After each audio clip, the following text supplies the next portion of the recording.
Dan kenapa dari tadi mimbar ini nggak dipakai? Padahal ini adalah peralatan pertama untuk mengucapkan pendapat umum.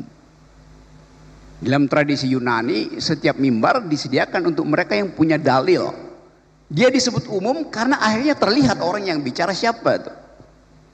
Itu sifat pertama. Saya mau terangkan sebetulnya balik pada tema tadi. Apa sebetulnya yang disebut pendapat umum? Emang ada pendapat khusus? Pendapat khusus itu kalau Anda mau meminang pasanganmu untuk diajak nikah, itu pendapat khusus.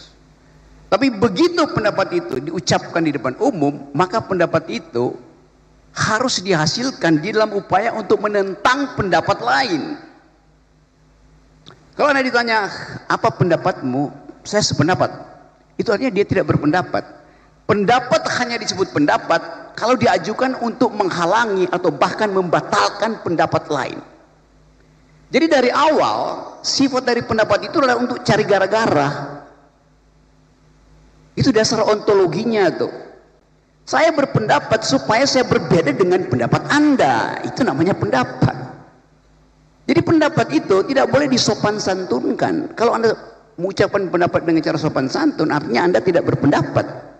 Takut mengucapkan sesuatu yang kontras dengan pendapat orang lain. Saya tadi sebut istilah kontras. Ada teman kontras tadi. Kalau Anda perhatikan misalnya, kata kontras itu artinya tidak sependapat. Namanya kontras. Tapi kontras itu, huruf terakhir dari S itu huruf besar.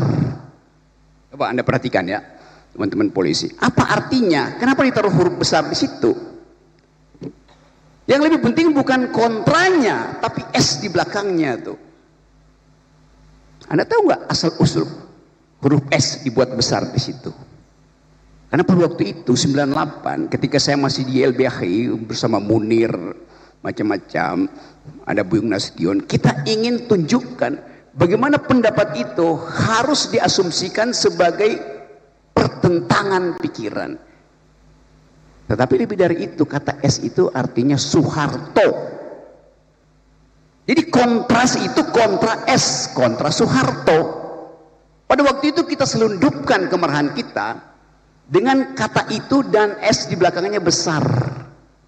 Jadi maksudnya jelas, kontra terhadap pendapat Soeharto, full stop. Gak ada keraguan kita katakan waktu itu. Kenapa? Karena moralnya ada pada kita, pada masyarakat sipil. Saya buka aja rahasianya itu, kenapa S-nya di belakang itu besar tuh. Sekarang kontra S-nya apa? S-nya apa? Subianto, Sigit. Itu namanya hermeneutic of suspicion.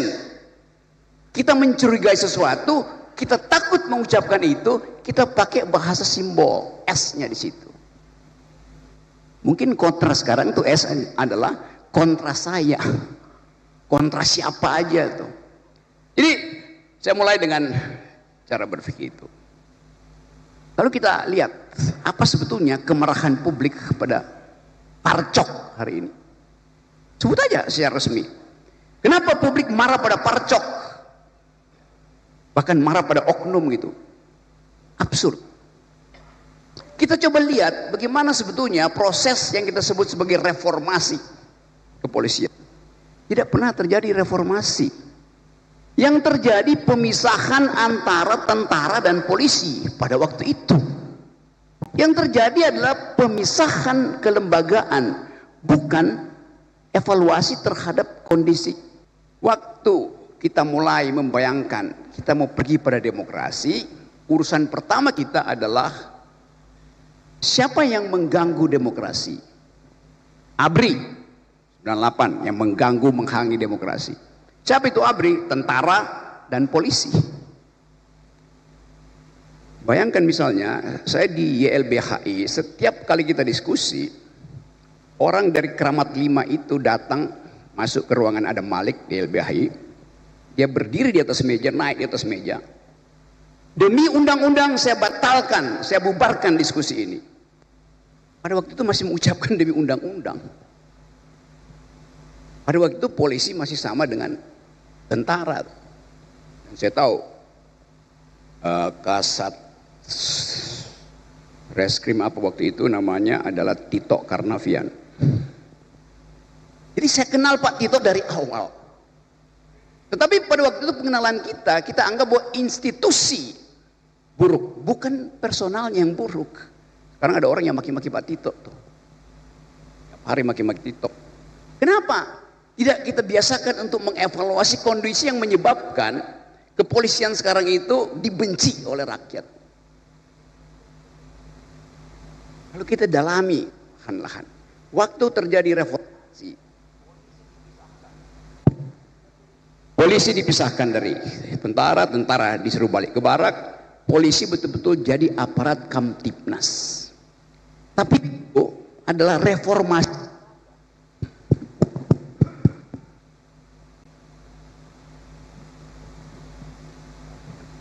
Ini saya pindah dari Partai Biru ke Partai Merah. Karena Partai Biru juga ternyata udah di bail out oleh Gajah Merah. Si kelembagaan terjadi reformasi, tidak terjadi transformasi. Lembaganya dipisah, value-nya tidak ikut transformasi. Tadi dikatakan polisi harus kembali pada prinsip supremasi sipil, itu juga salah. Yang mesti supreme itu bukan orang sipilnya, tapi nilai-nilai sipil. Jadi yang benar bukan supremacy, civilian supremacy, tapi the supremacy of civilian value. Supremasi dari nilai-nilai sipil. Di dalam demokrasi mau tentara, mau satpam, mau akademisi, profesor, punya ijazah apa nggak punya ijazah, tunduk pada nilai sipil. Lampu merah artinya tentara harus berhenti, polisi harus berhenti, profesor harus berhenti. Itu namanya nilai sipil. Jadi lampu merah itu nilai sipil, lampu hijau nilai sipil. Nah, itu yang kita mau biasakan kan. Jadi sebetulnya kita mau bongkar dulu bahwa kenapa hari-hari ini ada ketakutan pada, tadi Usman Hamid pakai istilah the revival of authoritarianism. Sebetulnya itu masih abstrak, kembalinya otoritarianisme. Lebih tepat creeping militarism. Pengamat dunia sekarang menganggap Indonesia militerisme itu lagi merangkak, creeping. Dan itu yang sebetulnya lebih berbahaya daripada reformasi. Reformasi TNI tersusul oleh creeping militarism, kita balik pada the revival of authoritarianism. Itu soalnya tuh. Jadi saya mau terangkan bahwa ada reformasi, terjadi pemisahan lembaga tentara dan militer, tapi hanya sekedar reformasi, bukan transformasi. Kenapa? Karena nilai-nilai militeristik tidak tercegah di 98. Nilai-nilai itu carry over ke dalam sistem demokrasi. Jadi sebetulnya kita belum masuk di dalam era demokrasi. Reformasi tidak menghasilkan demokrasi.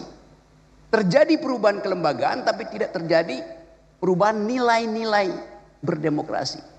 Dengan kata lain, kalau kita sebut kita pindah dari otoriter ke demokrasi, pindah itu artinya langkah keluar dari orde baru masuk ke orde reformasi. Kita baru keluar dari, belum masuk ke. Lembaga-lembaganya lengkap, KPU ada, parlemen ada, Mahkamah Konstitusi ada, DPR ada. Lembaganya lengkap, tapi pelembagaan belum berlangsung sempurna. Hanya itu yang mau kita pastikan. Jadi sekali lagi kalau kita mau bicara tentang reformasi, transformasi, apapun istilahnya, kita mesti lihat bahwa kondisi kelembagaan kita itu tidak menghasilkan pelembagaan, hanya ada perubahan di dalam lembaga. Tetapi kita mulai lihat bahwa ada inisiatif lokal untuk menghasilkan ide tentang demokrasi. Waktu demonstrasi Agustus kemarin saya ada di Pekanbaru di Riau, nemenin Irjen Heri Heriawan, Kapolda Riau. demonstrasi yang besar itu, saya datang ke situ, yang dipajang di depan para demonstran, menyambut para demonstran bukan panser, bukan water cannon, tapi spanduk besar ditulis oleh Kapolda Riau, Saudara Heri Heriawan. Selamat datang para pejuang aspirasi. Bayangin coba, dia sambut dengan spanduk itu. Nggak ada ketakutan, demonstran ngoceh suka-sukanya. Karena dia anggap demonstrasi itu pejuang aspirasi. Dengan cara itu langsung terbagi kimianya tuh. Pejuang aspirasi diterima, provokator dihalangi. Yang memperjuangkan aspirasi pasti pakai argumen. Yang ingin merusak demonstrasi pasti pakai molotov. Udah dipisahkan. Jadi contohlah Kapolda Riau. Bukan saya puji-puji, tapi faktanya begitu. Dia menerima protes itu sebagai pejuang aspirasi. Spanduknya di depan. Mahasiswa datang, digelar spanduk di depan tiba-tiba. Selamat datang para pejuang aspirasi. Karena kita menghormati mahasiswa yang berjuang untuk menghasilkan perubahan politik. Itu dasarnya. Satu waktu saya bertemu dengan Pak Kapolri, saya lagi membantu. Saya cerita aja soal sebelum saya bicara teorinya. Saya lagi berupaya untuk membuat beberapa Polda itu laboratorium tentang civilian value. Nah, karena saya berteman dengan Pak Herimen, saya bolak-balik ke Pekanbaru. Tiba-tiba ada seorang tokoh masyarakat sipil WA saya. Rocky Gerung, Anda ternyata sudah dibeli oleh polisi itu. Bayangin coba. Kenapa? Terlihat Anda berfoto dengan Pak Sigit, Kapolri. Lagi nanam pohon. Dan Anda bicara, pidato di samping Kapolri. Saya bilang enggak. Pak Sigit tidak di samping saya, dia di belakang saya. Kenapa nggak dibalik bahwa saya yang membeli Kapolri, bukan saya yang terbeli. Karena saya nyusun kurikulum tentang hubungan antara polisi dan lingkungan yang disebut green policing yang dipromosikan oleh Kapolda Riau.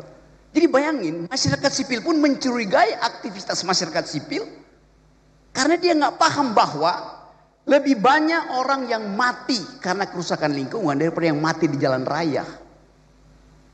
Itu soalnya. Jadi kepicikan aktivis masyarakat sipil juga ada karena kecengengan, nggak bisa berpikir. Kalau saya kritik, saya juga kritik lingkungan saya yang mencurigai hubungan antara aktivis, dosen, jurnalis dengan kalangan kepolisian. Rocky Gerung sudah terkooptasi oleh Kapolri. Lalu dalam isu lingkungan terbalik, Pak Sigit terkooptasi oleh isu lingkungan yang saya buat. Begitu dong fairness-nya tuh.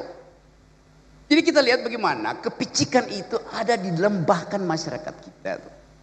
Dan itu terjadi karena satu hal. Di belakang kepala kita, di belakang kepala mak-mak, di belakang kepala para dosen, kepala jurnalis, ada isu yang unexplainable, unspeakable, yaitu soal fufu-fafa dan soal ijazah palsu. Itu yang jadi background kemarahan publik yang tidak mungkin dia ucapin karena menunggu kepastian isu ini sampai di mana tuh.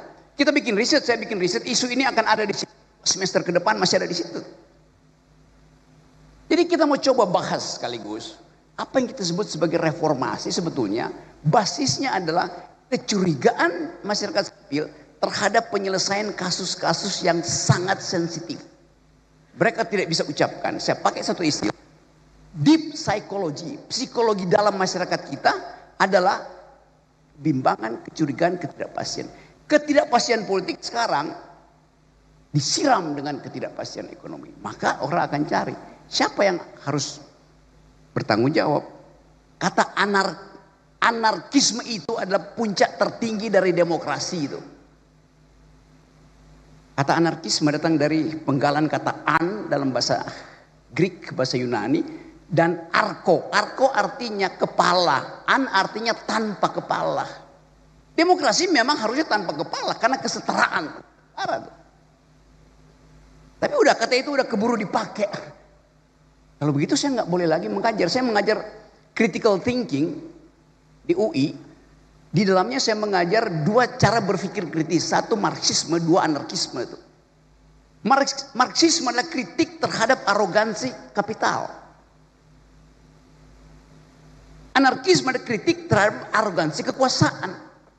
Dua-duanya bermutu untuk menghasilkan demokrasi. Tapi kata itu udah mengalami pejorasi sehingga you anarki, you anarko. Lo itu kata yang bagus. Anda Marxis. Lo itu kata yang bagus. Karena diajarkan berpikir kritis itu. Membongkar ekonomi tanpa pengetahuan Marxisme nggak ada gunanya. Membongkar kekuasaan tanpa pengetahuan anarkisme nggak ada gunanya. Jadi itu pentingnya kita belajar bersama-sama di sini. Tapi itu hanya mungkin dilakukan kalau ada persahabatan antara polisi dan masyarakat sipil. Polisi membutuhkan organic partner, partner yang organis, partner yang ada dalam satu ekologi, yaitu masyarakat sipil. Tentara tidak memerlukan masyarakat sipil. Tentara hanya bekerja melalui komando. Polisi tidak begitu. Polisi dalam meritokrasi fungsi mendahului komando. Sebaliknya dalam militer fungsi itu disebabkan karena ada hierarki komando. Polisi fungsi mendahului komando. Yes. Bisa jelaskan mungkin Bung Rocky? Anda kalau punya poin, pangkatmu itu 3 balak, bisa bertengkar dengan yang 3 bintang supaya terlihat betul-betul penguasaan tentang situasi. Reserse yang diperiksa teroris itu boleh kasih poin menentang pendapat dari komandannya. Kan begitu Pak? Tapi dalam kita nggak mungkin begitu. Kalau sudah kan prinsip military efisiensi, bila Anda telah membidik, jangan ragu. Kalau masih ragu, tarik picunya. Polisi nggak bisa begitu. Di dalam polisi diskusi itu mesti berlangsung. Karena itu fungsi mendahului komando. Itu nilai dalam kepolisian begitu. Tidak mungkin komando itu dipakai untuk mengaktifkan fungsi. Bagaimana mungkin Kapolri membatalkan fungsi reserse dari seorang petugas di lapangan? Nggak bisa. Karena keahlian dia itu adalah mengintip potensi bahaya. Lapor aja, diskusikan. Itu kan dalilnya begitu. Karena kita sama-sama hidup di dalam satu iklim yang memungkinkan kita bertengkar di dalam sistem demokrasi. Kecuali kita hidup di dalam the republic of fear. Setiap kali ada ketakutan, maka minta jaminan polisi. Dengan kata lain, rasa nyaman harus mendahului rasa aman. Itu ide Kamtipmas. Saya merasa aman karena kampung saya di setiap gang ada satu kompi brimob. Memang saya rasa aman. Tapi saya tidak merasa nyaman. Itu soalnya. Kalau keadaan perang, rasa aman harus mendahului rasa nyaman. Dalam keadaan harmoni demokrasi, rasa nyaman mendahului rasa aman. Dan itu tugas kepolisian. Gak mungkin saya rasa aman kalau di mana-mana saya lihat ada Kopassus di situ. Nggak bisa, saya nggak akan aman. Karena saya tahu setiap saat dia bisa kokang senjata. Kayak kemarin kasus demonstrasi di Glodok itu, tentara berkeliaran di situ. Nggak ada yang rasa nyaman di situ. Rasa aman diproduksi karena saya tahu di belakang saya ada senjata. Rasa nyaman diproduksi karena saya tahu di belakang saya ada polisi. Kenapa? Saya bisa bercakap-cakap dengan polisi. Kenapa? Kita satu grammar. Polisi itu adalah masyarakat sipil yang dipersenjatai untuk melakukan tadi tindakan terakhir untuk represi. Tapi sebelumnya diskresi polisi itu selebar demokrasi itu. Jadi bagus betul kita bicara di sini hanya untuk menerangkan bahwa negeri ini memerlukan dikembalikannya civilian value, nilai-nilai sipil, bukan orang sipil. Banyak orang sipil yang pikirannya militeristik kok. Dan bisa lebih militer dari tentara tuh.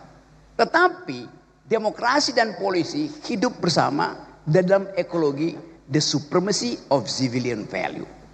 Jadi itu yang menerangkan kenapa kalau kita tiba pada semacam keinginan bersama, kita akan katakan bahwa reformasi polisi itu sudah berlangsung pertama di dalam tahap pemisahan kelembagaan. Tahap kedua adalah transformasi nilai. Dari nilai-nilai yang militeristik di Orde Baru pergi pada nilai-nilai civilian value di era ketika seluruh nilai global itu mengalami turbulensi itu. Apa nilai baru sekarang?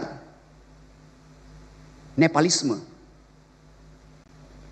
Dan seluruh dunia akhirnya mengakui bahwa suara netizen bisa membatalkan suara parlemen.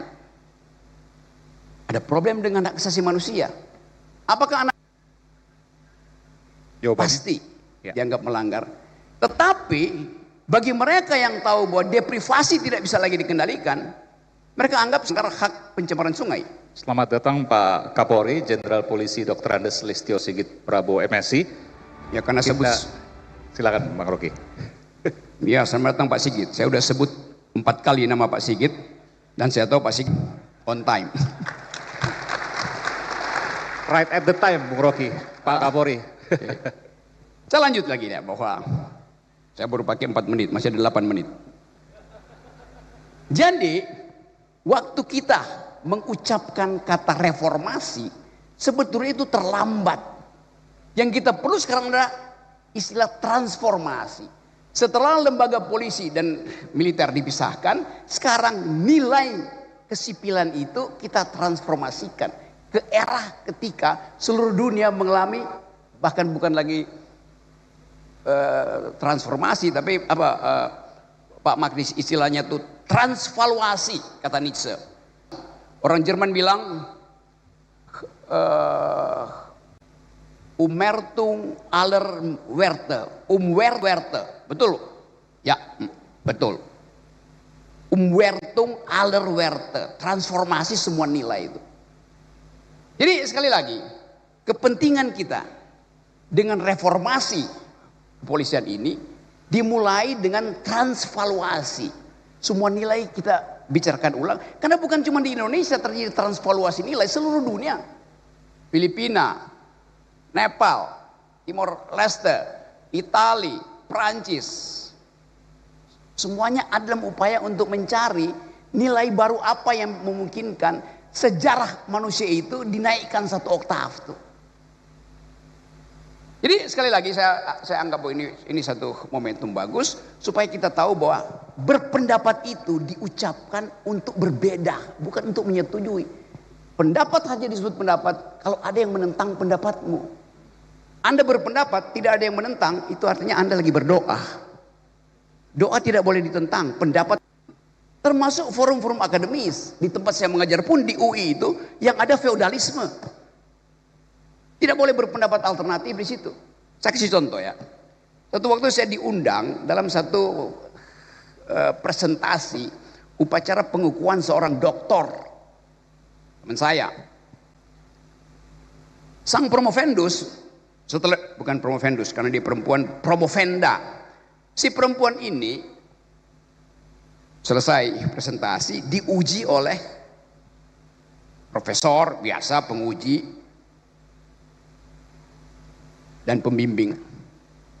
Pada waktu terjadi ujian, saya anggap pertanyaan memahami konsep, lalu saya angkat tangan.